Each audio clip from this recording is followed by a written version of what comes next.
네, 이게 일단 이번 주 우리 시장에 새로운 변수가 될 여지가 있습니다. 15%로 했는데 이게 이제 무역법 122조를 네. 근거로 한 건데 이거는 앞으로 5개월 동안 이제 한시적으로 운영이 되는 거고요. 그 이후에는 물론 의회에서 오케이를 하면 더 연장이 되겠습니다만, 그러니까 그래. 지금 이것만 저는 내용만 놓고 보면 대법에서 위법한 게 날 거 알고 있었던 것 같아요. 바로 나왔잖아요. 이제 준비를 했겠죠. 근데 글쎄요. 문제는 이제 경제적으로 봤을 때 문제는 관세를 되돌려 받아야 되는데 이 기업뿐만이 아니라 지금 소비자들도 내가 비싼 가격에 샀으니까 그렇죠. 물어내라라고 하고 있는 상황이고 기업들도 이거를 얼마를 돌려받아야 되고 근데 이게 그 판결 나고 나서 어떤 변화라고 하면은 미국 그 국채 금리는 사실 상당히 올랐습니다. 이제 돈을 물어줘야 되니까 그거에 대해서 이제 미국의 국채를 더 발행을 할 것이다라는 그런 내용일 수도 있겠죠. 근데 달러 가치는 떨어지고. 네. 네. 중요한 건 10%, 15%, 20%, 30% 이건 전혀 중요한 게 아닙니다. 단 1도 중요하지 않아요. 저희들 입장에서는 주식 시장이 어떻게 움직였는지 그게 가장 중요합니다. 미국 증시 나쁘지 않았고 유럽 증시 상당히 좋았고 이거는 물론 그 전에도 그 미국 증시가 지금 현재 비싸다는 어떤 평가가 많아서 돈이 유럽으로 몰린다라는 얘기가 굉장히 많이 나오긴 했었습니다만은 주식 시장에서 가장 싫어하는 거는 악재보다도 불확실성을 싫어하다 보니까 이제 불확실성 해소로 이제 주식 시장이 움직일 거다라는 어떤 전망이 대다수긴 합니다만은 퍼센트는 중요하진 않고요. 네. 근데 지금 품목 관세 있는 거 4개, 반도체, 자동차, 철강, 의약품 중에서 이제 반도체랑 의약품은 아직 그 품목 관세가 안 나와 있는데 그게 어느 정도 이제 트럼프 행정부에서 좀 만질 가능성이 있기 때문에 그 부분은 좀 체크를 계속 해야 될 것 같습니다. 지금 철강이 50%잖아요. 철강 네. 부품하고. 근데 엊그제 지난주였나요?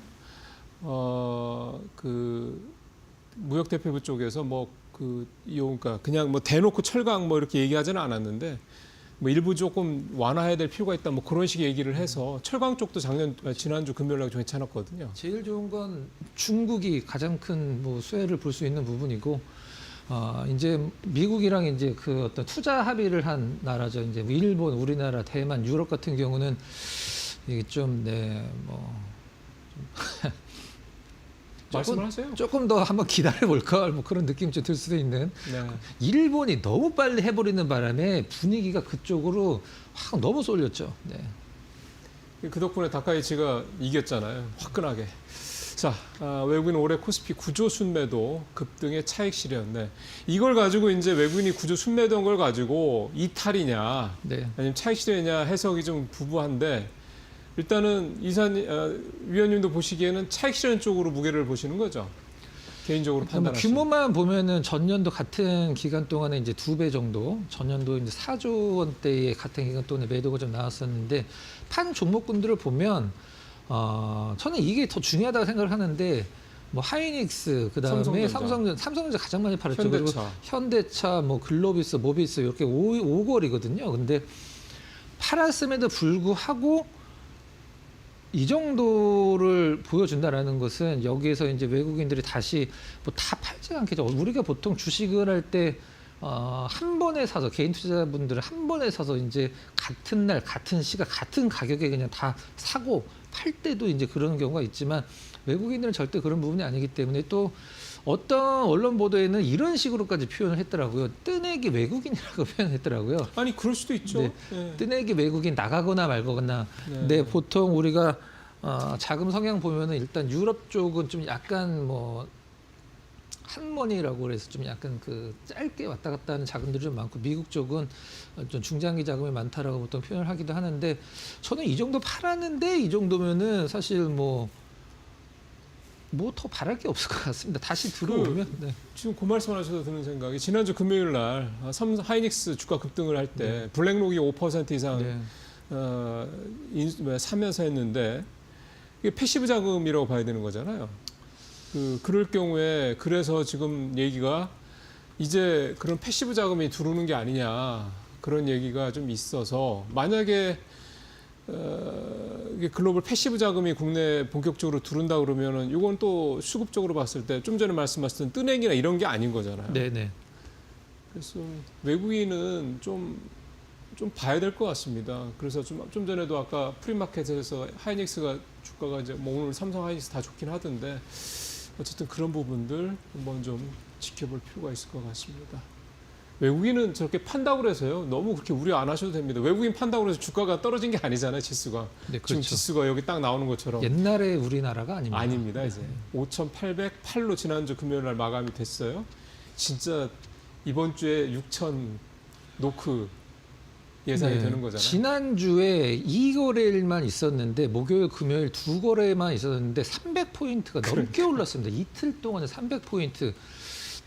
근데 6천을 일단은 뭐 기정사실로 지금 뭐 봐야 되는 분위기긴 하고 엔비디아 실적은 이제 우리나라 시간으로 목요일 아침 7시 전후 돼서 아마 나올 겁니다. 근데 지금 이제 너무 높은 게 좀 탈이긴 하죠. 매출은 전년 대비해서 이제 11월, 12월, 1월 이 3개월 동안의 실적이 전년 대비해서 매출은 한 60%, 그다음에 주당 EPS는 70%를 높게 지금 추정치를 내놨기 때문에 이게 조금 뭐 부담스럽긴 합니다만은 뭐 엔비디아 입장에서 이걸 어떻게 좀 보여줄지 항상 그 추정치에 부합하는 실적을 늘 내왔기 그렇죠. 때문에 이번에 이제 매출이 근데 60% 넘게 오르는 걸 추정을 한다라는 것은 진짜 뭐 대단하긴 하다 이렇게 좀 표현하면 될 것 같습니다. 예.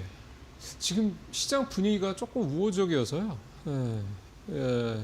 엔비디아 지난주 주가도 좀 금요일 날 올랐고. 예. 어쨌든 엔비디아 이 실적 내용, 특히 가이던스 이런 결과, 그다음에 젠슨황 CEO의 또 어떤 언급들 이 부분이 지금 삼성전자 19만 원대 초반, SK하이닉스 지금 이제 94만 원, 95만 원 정도 가까이 됐죠. 이번 주에 이제 이 결과에 따라서 100만 원 돌파 여부, 네, 삼성전자 20만 원 돌파는 뭐 이번 주 충분히 가능하지 않을까 싶은데 얼마 안 남았으니까 예, 기대를 좀 가져볼 만할 것 같습니다. 자, 네 번째 가보죠. 보험주 지난주 상당히 좋았어요. 사실 금융주가 계속 좋은데 그동안에 주로 지주사들 중심으로 좋다, 은행 쪽들 중심으로 좋다가 지난주에는 보험주들이 굉장히 좋았습니다. 보험주들이 지금 실적이 지금 각계전투라고 할 정도로 굉장히 좋은 쪽도 있고 그다음에 잘 안 나오는 쪽도 있긴 한데 이제 보험주 얘기할 때 뭐 미래에셋 생명이 이제 상한가를 갔기 때문에 미래에셋만 들어가면 다 상한가를 간다라고 이제 얘기를 할 정도로 지금 보험주, 자사주 중위 비율이 한 13% 전후거든요.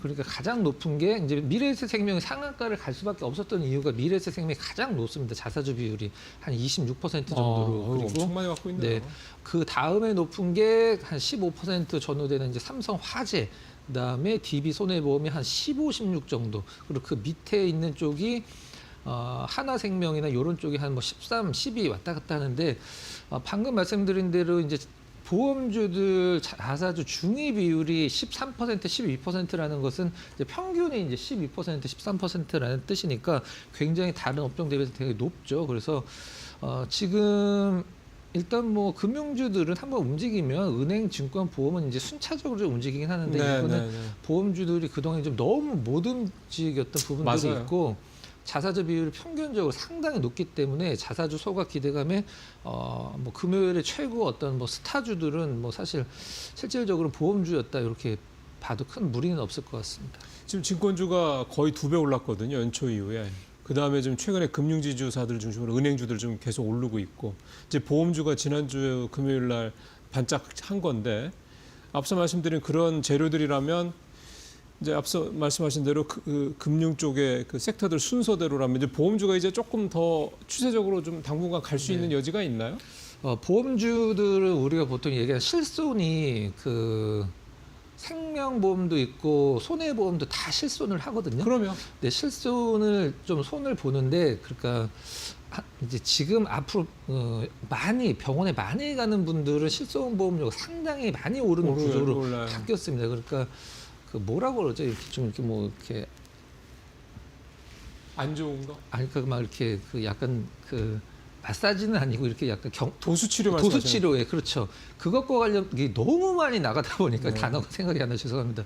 그건 좀 약간 손을 좀 보고 아무튼 이 실손 보험의 구조를 좀 약간 바꾸면 사실 뭐 지금 1세대 갖고 계신 분들은 큰 어떤 뭐 그런 건 없긴 하겠습니다만은 3세대, 4세대 실손 갖고 계신 분들은 뭐 상당히 좀 보험료가 많이 오를 수가 있습니다. 그래서 그 부분이 이제 가장 큰 어떤 아픈 손가락이었었거든요. 그래서 그분 개선되면은 네. 보험주들도 어떤 실적 개선을 좀 한번 좀 꾀해볼 수 있겠다 이렇게 보시면 될 것 같습니다. 네. 자, 마지막에 과감해진 개인 투자자 코스닥 ETF 대거 매수세. 이게 오늘 이슈죠? 네, 뭐 특별한 게 없어서 이거 한번 좀 준비해봤습니다. 바로 들어가 보죠. 네. 좀 뭐 분위기가 바뀌었다 이렇게 보시면 될 것 같아요. 그러니까 무슨 분위기가 바뀌었냐면 먼저 이제 뭐 토탈로 말씀드리면 통틀어서 개인들이 이제 저희 코너에서는 제가 봤을 때 10번 이상은 좀 이슈로 다뤘던 것 같은데 간단하게 개인들이 코스피에서 아랫방향으로 떨어지는 거에 투자를 해서 상당히 많은 손해를 보고 있다. 인버스 말씀하시는 그렇죠. 거죠? 네. 인버스. 근데 지금 코스닥은 완전히 반대 방향의 어떤 투자를 좀 하고 있다. 그 내용의 골자라고 이제 보시면 될 것 같아요. 그러니까 코스피는 인버스, 코스닥은 인버스가 아니라 뭐라 해야 돼요? 이거 레버리지 투자한다는 얘기예요?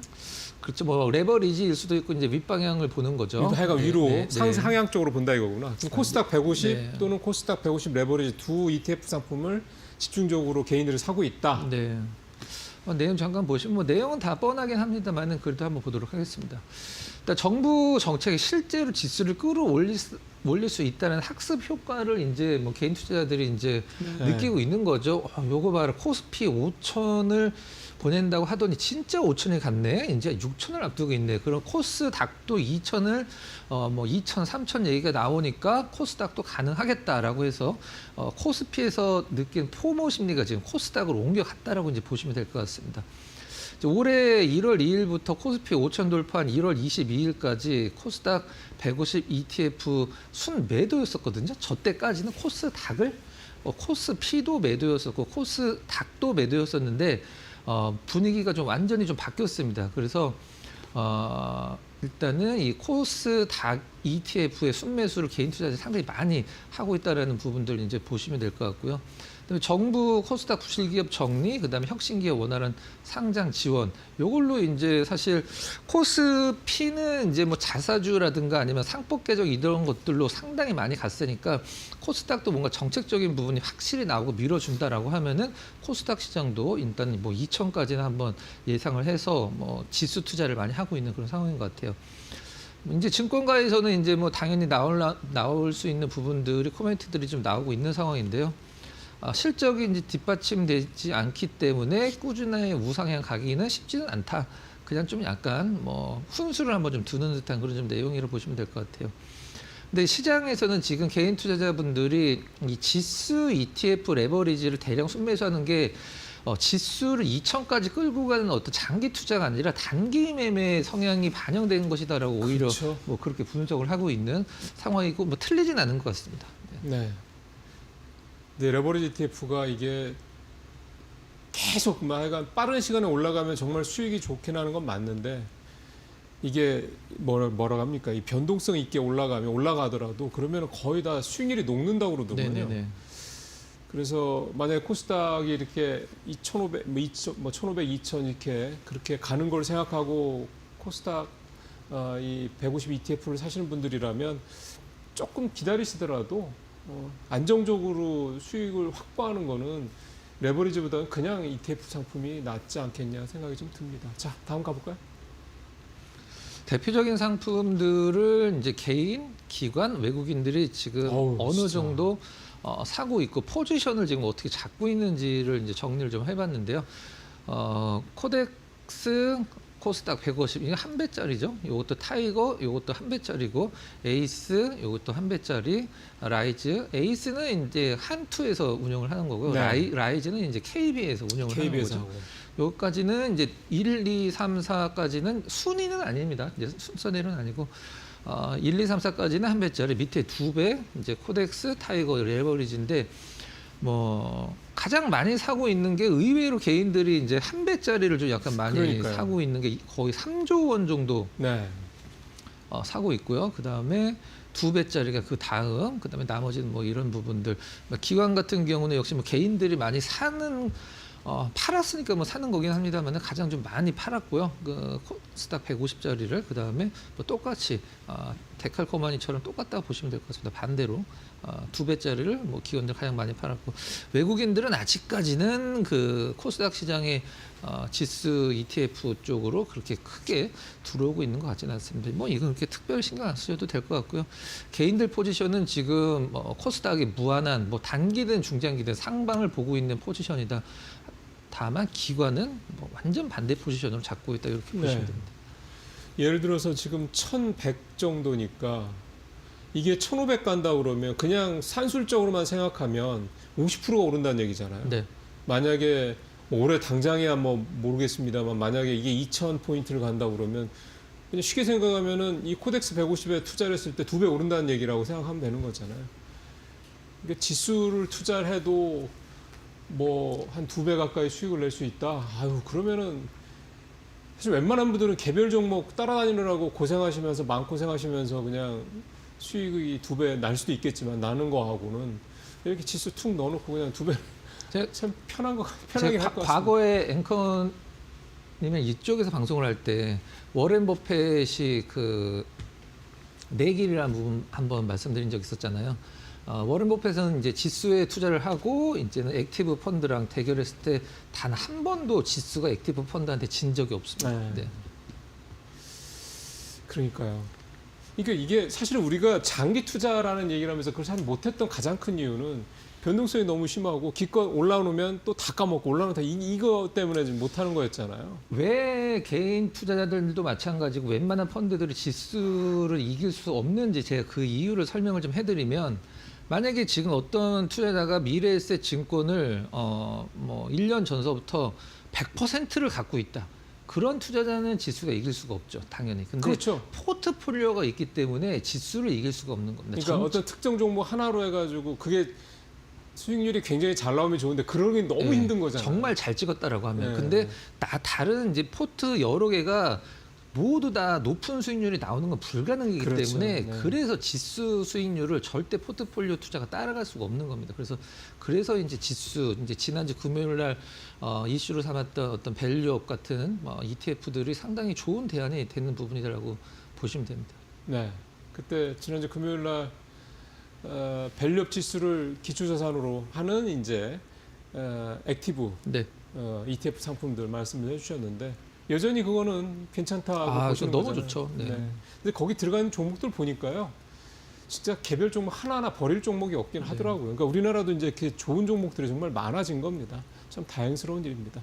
자, 마무리를 하고 오늘 이제 관심 좀 가보도록 하겠습니다. 세보에미씨. 네. 많이 들어본 회사인데 네. 뭐하지? 이게 참 약간 약한데 네.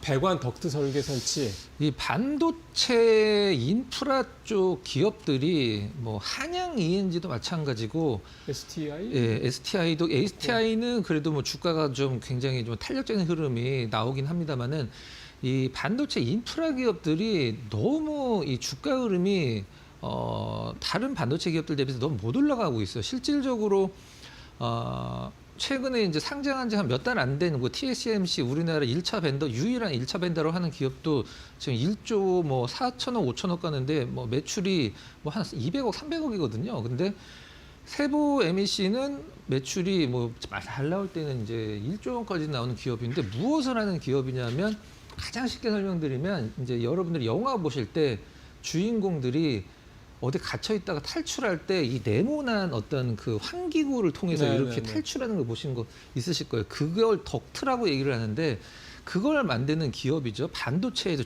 그 필수 불가결하게 무조건 들어가야 되는 부분이고 이제 반도체나 하이닉스, 이제 삼성전자 같은 공장 하이테크라고 얘기를 하는데 그쪽에도 클린룸 배관공사 세보 MEC가 담당을 많이 하고요. 우리나라에서는 이제 배관 덕트 쪽은 부동의 1위라고 보시면 될 것 같아요. 그다음에 플랜트, 발전소, 석유화학 쪽에도 대형 건물 같은 데도 이제 세보 MEC가 우리나라에서 대부분의 공사는 담당을 하고요.